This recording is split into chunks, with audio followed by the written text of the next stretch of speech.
2 ദിനവൃത്താന്തം 35 അധ്യായം. അനന്തരം യോശിയാവ് യെരുശലേമിൽ യഹോവയ്ക്കൊരു പെസഹ ആചരിച്ചു. 1-ാം മാസം 14-ാം തീയതി അവർ പെസഹ അറുത്തു. അവൻ പുരോഹിതന്മാരെ താന്താങ്ങളുടെ വേലയ്ക്ക് നിർത്തി. യഹോവയുടെ ആലയത്തിലെ ശുശ്രൂഷയ്ക്കായി അവരെ ധൈര്യപ്പെടുത്തി.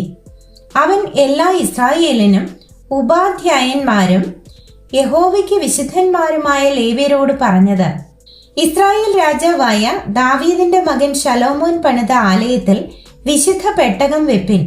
ഇനി അത് നിങ്ങളുടെ തോളുകൾക്ക് ഭാരമായിരിക്കരുത്.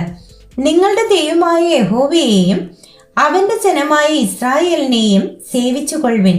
ഇസ്രായേൽ രാജാവായ ദാവീദിന്റെയും അവന്റെ മകനായ ശലോമോന്റെയും എഴുത്തുകളിൽ കാണും പോലെ പിതൃഭവനമായും കൂറുകൂറായി നിങ്ങളെ തന്നെ ക്രമപ്പെടുത്തുവിൻ. നിങ്ങളുടെ സഹോദരന്മാരായ ജനത്തിന്റെ പിതൃഭവന വിഭാഗം അനുസരിച്ച് ഓരോന്നിന് ലേവ്യരുടെ ഓരോ പിതൃഭവന ഭാഗം വരുവാൻ തക്കവണ്ണം വിശുദ്ധ മന്ദിരത്തിങ്കൽ നിന്നുകൊള്ളുവിൻ.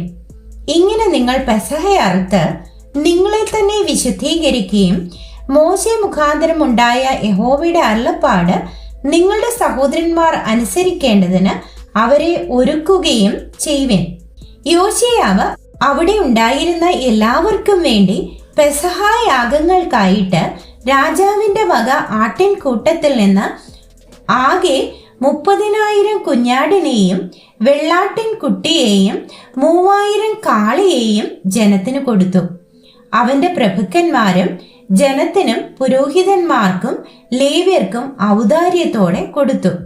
ദേവാലയ പ്രമാണികളായ ഹിൽക്കിയാവും സെഖര്യാവും യെഹീയേലും പുരോഹിതന്മാർക്ക് പെസഹ യാഗങ്ങൾക്കായിട്ട് 2,600 കുഞ്ഞാടിനെയും 300 കാളയെയും കൊടുത്തു.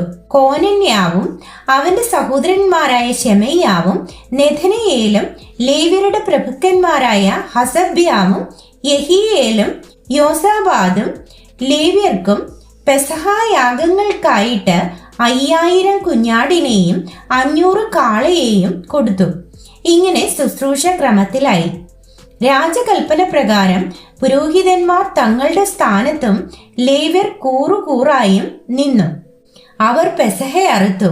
പുരോഹിതന്മാർ അവരുടെ കയ്യിൽ നിന്ന് രക്തം വാങ്ങി തളിക്കുകയും ലേവ്യർ തോലുരിക്കുകയും ചെയ്തു.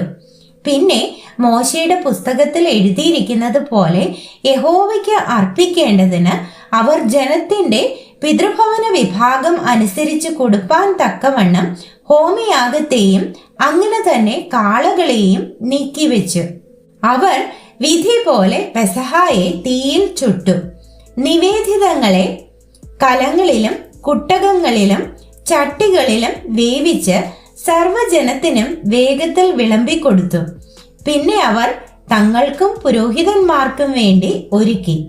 അഹരോന്യരായ പുരോഹിതന്മാർ ഹോമയാഗങ്ങളും മേധസ്സും അർപ്പിക്കുന്നതിൽ രാത്രി വരെ അധ്വാനിച്ചിരുന്നതുകൊണ്ട് ലേവ്യർ തങ്ങൾക്കും അഹരോന്യരായ പുരോഹിതന്മാർക്കും വേണ്ടി ഒരുക്കി. ആസാഫ്യരായ സംഗീതക്കാർ ദാവീദിന്റെയും ആസാഫിന്റെയും ഹേമാന്റെയും രാജാവിന്റെ ദർശകനായ യദൂഥൂന്റെയും കൽപ്പന പ്രകാരം തങ്ങളുടെ സ്ഥാനത്തും വാതിൽ കാവൽക്കാർ അതത് വാതിൽക്കലും നിന്നു. അവർക്ക് തങ്ങളുടെ ശുശ്രൂഷ വിട്ടുപോകുവാൻ ആവശ്യമില്ലായിരുന്നു. അവരുടെ സഹോദരന്മാരായ ലേവ്യർ അവർക്ക് ഒരുക്കി കൊടുത്തു. ഇങ്ങനെ യോശിയ രാജാവിന്റെ കൽപ്പന പ്രകാരം പെസഹ ആചരിപ്പാനും യഹോവയുടെ യാഗപീഠത്തിന്മേൽ ഹോമയാഗങ്ങൾ അർപ്പിപ്പാനും വേണ്ടിയുള്ള യഹോവയുടെ സകല ശുശ്രൂഷയും അന്ന് ക്രമത്തിലായി. അവിടെ ഉണ്ടായിരുന്ന ഇസ്രായേൽ മക്കൾ ആ സമയത്ത് പെസഹായും പുളിപ്പില്ലാത്ത അപ്പത്തിന്റെ ഉത്സവവും 7 ദിവസം ആചരിച്ചു. ശമൂവേൽ പ്രവാചകന്റെ കാലം മുതൽ ഇസ്രായേലിൽ ഇതുപോലെ ഒരു പെസഹ ആചരിച്ചിട്ടില്ല. യോശിയാവും പുരോഹിതന്മാരും ലേവ്യരും അവിടെ ഉണ്ടായിരുന്ന എല്ലാ യഹൂദായും ഇസ്രായേലും യെരുശലേം നിവാസികളും ആചരിച്ച ഈ പെസഹ പോലെ ഇസ്രായേൽ രാജാക്കന്മാരാരും ആചരിച്ചിട്ടില്ല. യോശിയാവിന്റെ വാഴ്ചയുടെ 18-ാം ആണ്ടിൽ ഈ പെസഹ ആചരിച്ചു.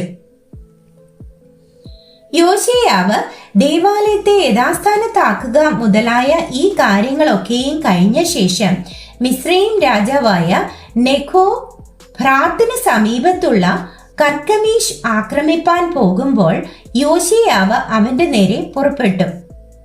എന്നാൽ അവൻ അവന്റെ അടുക്കൽ ദൂതന്മാരെ അയച്ചു. യഹൂദ രാജാവേ, എനിക്കും നിനക്കും തമ്മിൽ എന്ത്? ഞാൻ ഇന്ന് നിന്റെ നേരെ അല്ല, എനിക്ക് യുദ്ധമുള്ള ഗൃഹത്തിന്റെ നേരെ എത്രേ പുറപ്പെട്ടിരിക്കുന്നത്. ദൈവം എന്നോട് ബന്ധപ്പെടുവാൻ കൽപ്പിച്ചിരിക്കുന്നു.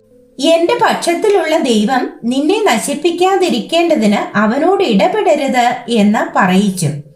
എങ്കിലും യോശിയാവ് വിട്ടുതിരിയാതെ അവനോട് യുദ്ധം ചെയ്യേണ്ടതിന് വേഷം മാറി. നെഖോ പറഞ്ഞ ദൈവവചനങ്ങളെ കേൾക്കാതെ അവൻ മെഗിദ്ദോ താഴ്വരയിൽ യുദ്ധം ചെയ്യുവാൻ ചെന്നു.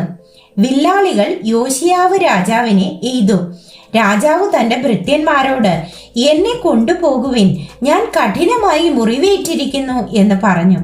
അങ്ങനെ അവന്റെ ഭൃത്യന്മാർ അവനെ രഥത്തിൽ നിന്ന് ഇറക്കി അവന്റെ രണ്ടാം രഥത്തിലാക്കി യെരുശലേമിൽ കൊണ്ടുവന്നു. അവൻ മരിച്ചു. അവന്റെ പിതാക്കന്മാരുടെ ഒരു കല്ലറയിൽ അവനെ അടക്കം ചെയ്തു. എല്ലാ യഹൂദായും യെരുശലേമും യോശിയാവെ കുറിച്ച് വിലപിച്ചു. യിരെമ്യാവും യോശിയാവെ കുറിച്ച് വിലപിച്ചു. സകല സംഗീതക്കാരും സംഗീതക്കാരത്തികളും ഇന്നുവരെ അവരുടെ വിലാപങ്ങളിൽ യോശിയാവെ കുറിച്ച് പ്രസ്താവിക്കുന്നു. ഇസ്രായേലിൽ അതൊരു ചട്ടമാക്കിയിരിക്കുന്നു. അവ വിലാപങ്ങളിൽ എഴുതിയിരിക്കുന്നുവല്ലോ. യോശിയാവിന്റെ മറ്റുള്ള വൃത്താന്തങ്ങളും യഹോവയുടെ ന്യായപ്രമാണത്തിൽ എഴുതിയിരിക്കുന്ന പ്രകാരമുള്ള അവന്റെ സൽപ്രവൃത്തികളും ആദ്യവസാനം അവന്റെ ചരിത്രവും ഇസ്രായേലിലെയും യഹൂദായിലെയും രാജാക്കന്മാരുടെ പുസ്തകത്തിൽ എഴുതിയിരിക്കുന്നുവല്ലോ.